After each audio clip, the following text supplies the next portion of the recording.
Perjalanan paling menyakitkan adalah perjalanan melupakan Allah.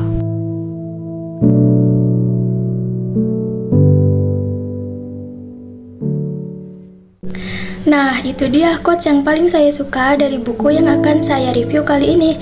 Sebelumnya, perkenalkan, nama saya Lia Rahma Yunizar dengan NPM 2410631080071. Nah, buku yang akan saya review kali ini yaitu Waktunya Pulang karya Febriawan Jauhari. Buku ini mengangkat tema utama perjalanan spiritualitas dan introspeksi diri.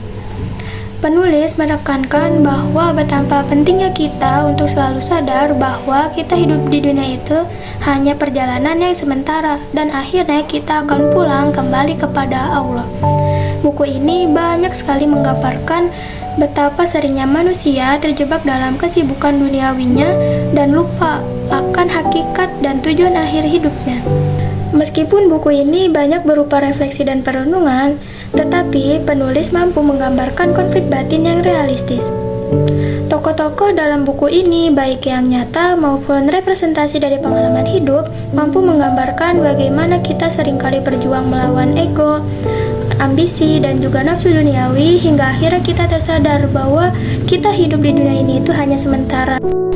Nilai keislaman dalam buku ini yaitu penulis mengingatkan kita betapa pentingnya untuk bertaubat, istiqomah dalam beribadah, dan selalu mengingat kematian sebagai cara untuk tetap fokus pada tujuan akhir hidup. Buku ini mengajarkan bahwa pentingnya kita untuk kembali kepada Allah dengan hati yang bersih dan penuh keikhlasan.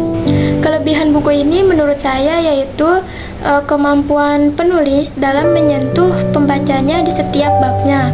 Bagi mereka yang sedang mencari pencerahan spiritual, buku ini mampu memberikan banyak sekali motivasi untuk menjadi yang lebih baik lagi.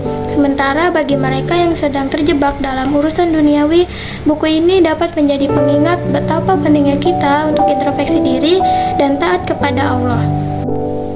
Namun sepertinya bagi sebagian pembaca, buku ini terasa sedikit repetitif karena ada beberapa bagian yang mungkin dianggap biasa saja bagi mereka yang sering membaca literatur Islami, sehingga tidak memberikan pemikiran baru.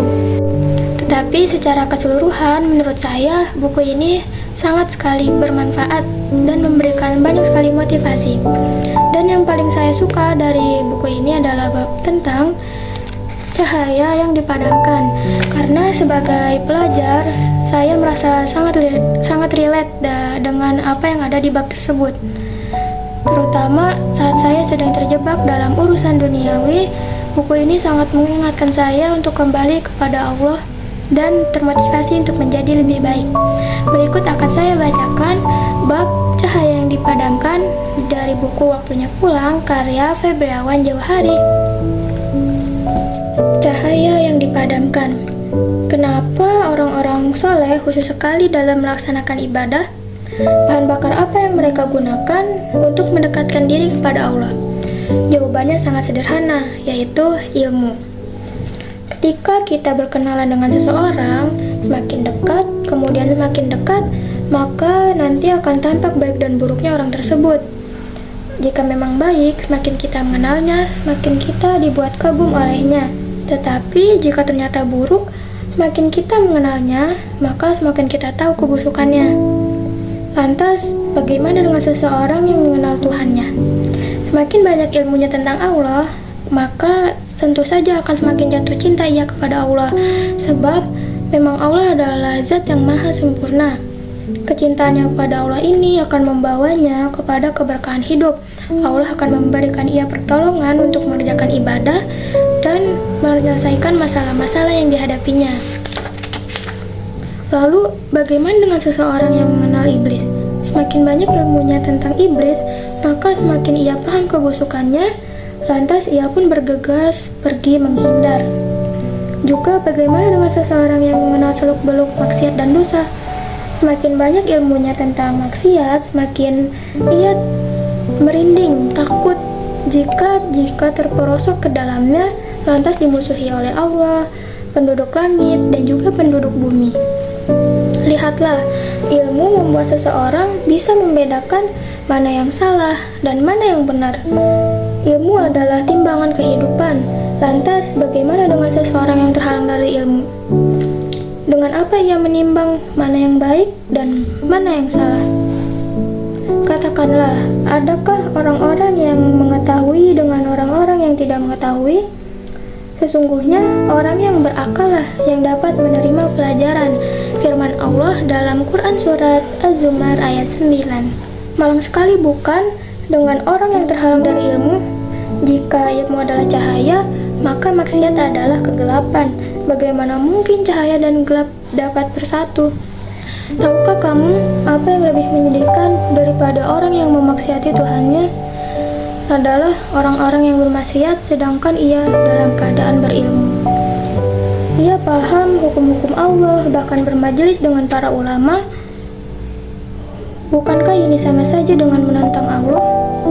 Terang-terangan meremehkan dan mengejekkan Allah. Betapa durhakanya. Cukuplah hanya iblis yang dijauhkan dari rahmat Allah. Kita jangan sesekali mengikuti perangainya. Dulu iblis adalah hamba yang begitu dekat dengan Allah, memiliki ilmu bergudang-gudang. Sayangnya ilmu tersebut dikotori dengan maksiatnya. Ia pun menjadi kering dari petunjuk Allah. Para ulama kita memberi pesan, seandainya pada ilmu yang tidak disertai ketakwaan terdapat kemuliaan, maka tentulah makhluk Allah yang paling mulia adalah iblis. Sungguh inti dari belajar itu adalah mendapatkan ilmu. Inti dari mendapatkan ilmu adalah mendapatkan berkah. Lantas berkah inilah yang akan mendorong kita untuk beramal. Lalu amal inilah yang akan bawa kita nanti menjulang tinggi derajatnya. Pada akhirnya, ilmu dan maksiat tidak akan pernah bisa bersatu. Ketika yang satu masuk, yang satu lain akan keluar. Pilihlah cahaya, tinggalkanlah kegelapan. Pilihlah ilmu, tinggalkanlah maksiat. Dalam sebuah asar disebutkan, barang siapa yang bertambah ilmunya tetapi tidak bertambah hidayahnya, maka sejatinya tak ada yang bertambah darinya kecuali bertambah jauh dari Allah. Waktunya pulang menjemput keberkahan ilmu, agar kita tidak mengering sebagaimana miringnya iblis dari rahmat Allah.